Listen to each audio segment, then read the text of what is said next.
Joining me now is Florida State Senator Chevron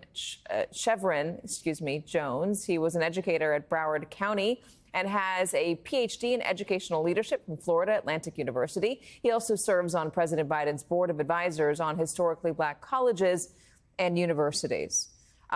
We can only get into a couple of the details that have been proposed or now voted on in this nearly 300-page curriculum to teach African American studies.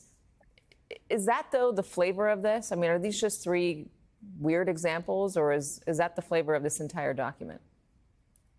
Well, first, thank you for having me, Katie. It is the flavor of the document, but I think we all saw that this was coming down the pipeline through the legislative session. In one breath, I'm flabbergasted that the state of Florida is justifying slavery in 2023, but I'm also not surprised because this is the same department that said that studying African-American history lacked educational value. The Florida Department of Education has set our state back years with the passage of this new education guidelines, which totally whitewash African-American history. And let me just start by acknowledging that slavery was not a benefit to the enslaved. And as a matter of fact, if we want to teach accurate African-American studies, don't start our history at slavery. Talk about the land we were taken from, the land where we were kings and queens and owned land. I was a teacher for nearly a decade, and I can tell you, teachers are not indoctrinating students. Teachers are teaching what the truth is, which we should be teaching children when they come into the classroom. That's not wokeism. That's called history, and that's called facts.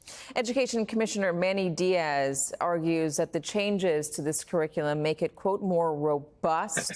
He says it allows teachers to teach the good, the bad, and the ugly of American history in an age-appropriate manner. What does that mean, robust and an age-appropriate manner?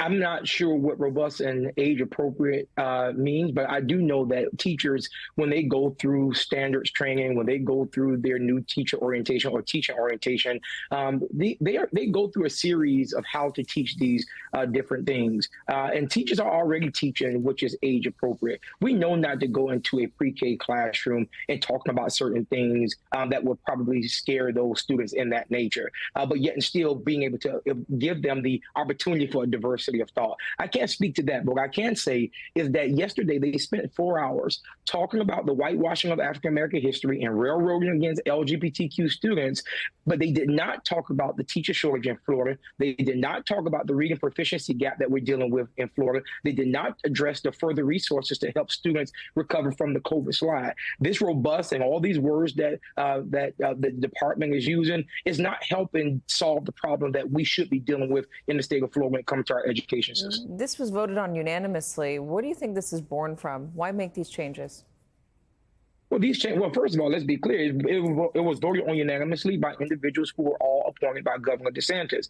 All of them are carrying his water to do what he said and he set out to do for quite some time. They are going along on this national parade of trying to end wokeism. The governor can't define what wokeism is. No one can define what wokeism is, but I can tell you who can define it. Black people can define what wokeism is. I don't know what direction they're trying to go in. But I do believe one thing, that people know the truth. Young people know the truth, and they're not going to be able to hide it because it is readily available to them. And whether they teach it or not, true history will be taught.